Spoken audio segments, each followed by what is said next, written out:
सर्दी खांसी, सर्दी में भी आजकल हम लोग चले जाते हैं, भैया एक तो मेडिसिन दीजिए, हर बात में मेडिसिन।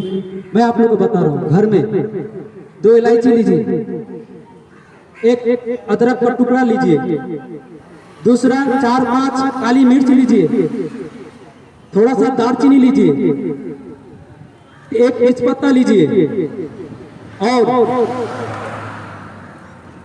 आपका पानी लीजिए।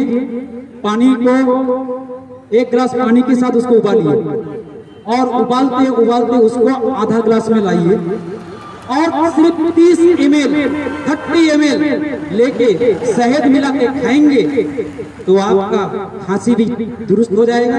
और सर्दी एक दिन में सिर्फ 1 रात का खाइए, सुबह देखिएगा आपका सर्दी गायब।